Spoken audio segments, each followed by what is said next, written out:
The FBI today searched the home of a suburban Denver man as the investigation into a potential terrorist plot in New York widened. Mass counter-terrorism raids across Melbourne have foiled an alleged suicide plot, the biggest in Australia's history. Mohammed Hanif. On Friday, the Australian Federal Police dropped its application to further detain him without charge, rather than reveal what evidence it had on him to a magistrate. But then the federal government stepped in, cancelling his visa on character grounds.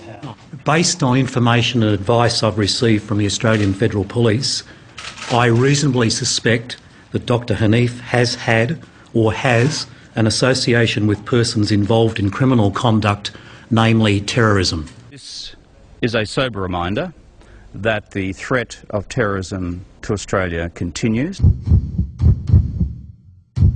We gave them education, we gave them money, we gave them housing, we gave them a job, and we forgot to let them become a Dutchman.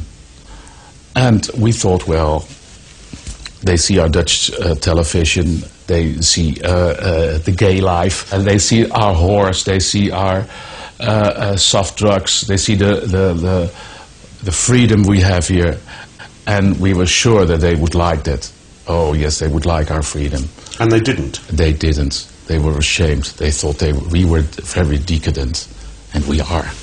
I'm proud of it. And very proud of it.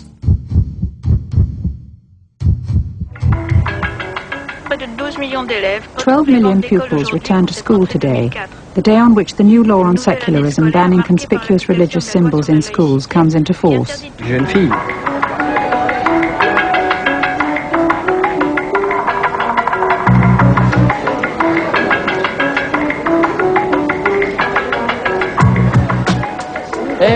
Pierrette, look outside. There's one girl completely covered up.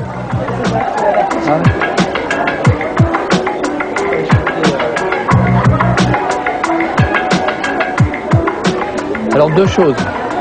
Il y a une loi qui a été votée. Two things. A law has been passed. Yes, I was going to take it off. Yes, but I want to see the ears and I want to see the forehead. The rest is perfect. The law cannot be discussed. You are making efforts, but I want it up there and the ears. What difference does it make? The difference is, that's what I want. Otherwise it looks like a religious symbol. We no longer want religious symbols. We're not going to discuss your religion. That's your problem. But I want you to make an effort. Then I will totally respect you.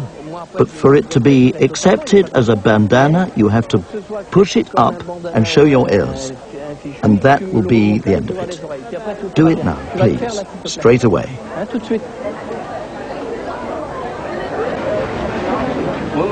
So if you raise it a little, it'll be fine. And show your ears. Are we agreed? You'll hear better for a start.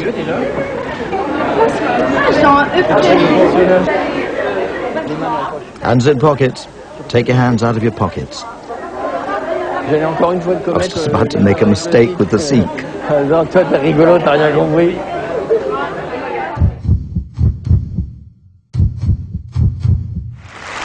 The number of women wearing the burqa represents a fraction of 1% of the population. Yet President Nicolas Sarkozy gave them special attention during his historic State of the Nation address. Nous ne pouvons pas accepter dans notre pays des femmes prisonnières derrière un grillage, coupées de toute vie sociale, privées de toute identité. Ce n'est pas l'idée que la République française se fait de la dignité de la femme. La religion musulmane. He used the occasion to deliver this declaration. Le problème de la burqa n'est pas un problème religieux. C'est un problème de liberté, c'est un problème de dignité de la femme. La burqa ne sera pas le bienvenu sur le territoire de la République française. It now has broad cross-party support. When you hide your face to somebody, I am the victim. I am, because you refuse me to see who you are. And this is not acceptable. 8 Belgians' lower house of parliament voted unanimously on Thursday for a law that would ban women from wearing the full Islamic face veil in public.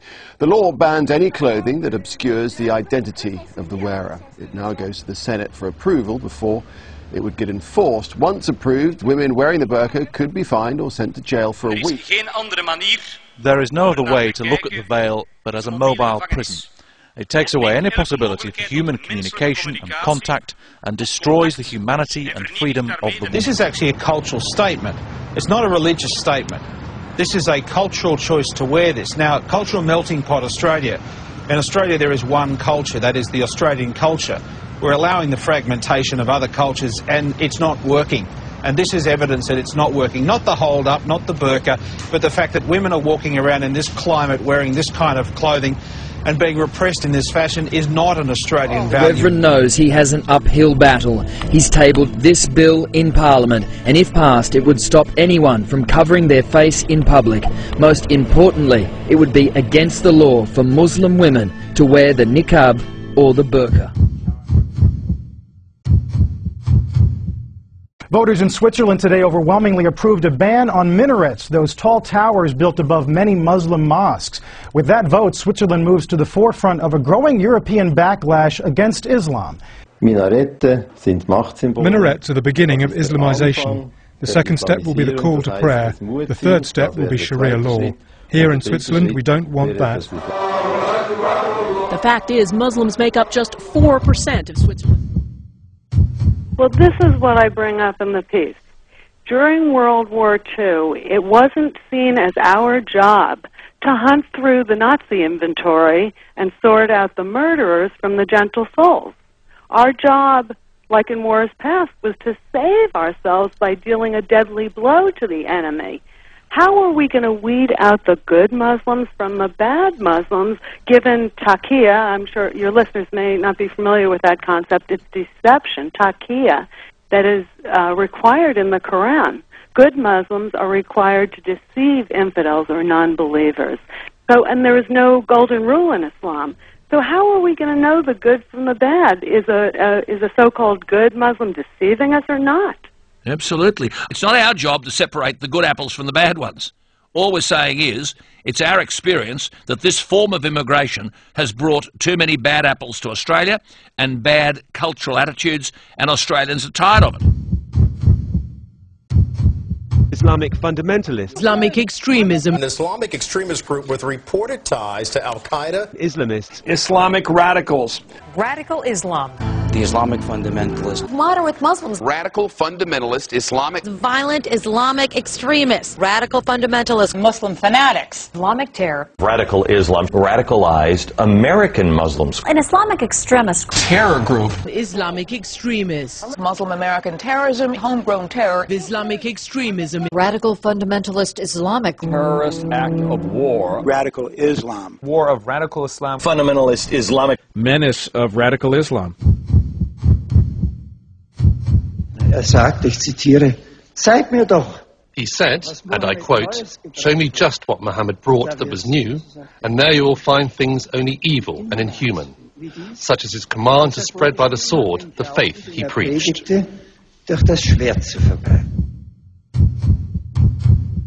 Pentagon confirming that it has identified 5 incidents of Quran mishandling at the U.S. detention facility in Guantanamo Bay in Cuba out of freedom.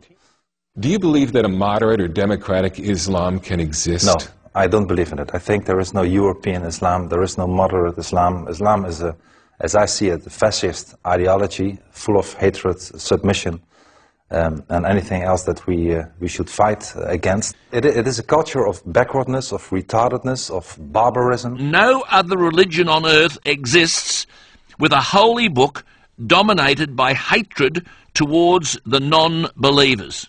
We've got to strengthen our resolve to eradicate followers of what she calls a deadly belief system. Deadly belief system. Deadly belief system.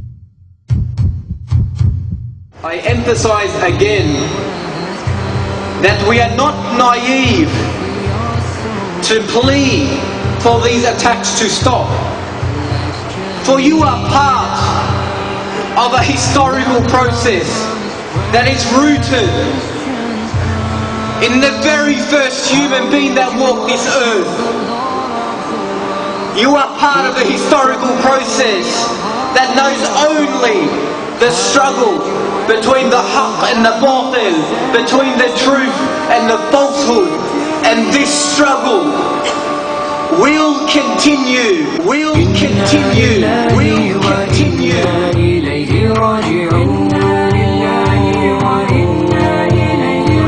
Until the day of judgment. Until the day of judgment. Until the day of judgment. The imbalances that we witness is due to one factor and one factor alone. That what is confronting the Muslims today is this stark reality. We have been requested today as individuals to stand in front of nations, to stand in front of states. For the battle before us is a battle of Muslims against states, against powers who have the armies in their hand, who have the resources in their hand, who have economies in their hand, who have access and define the media and have those in their hand. And what do the Muslims have? And what do the Muslims have? Let me behold you when comes the judgment. Muslims certainly have their conviction and certainly have their Islamic aqidah, and upon this basis they will reassert themselves, but for our response to be permanent, to be productive, we as Muslims need a state to confront states, to confront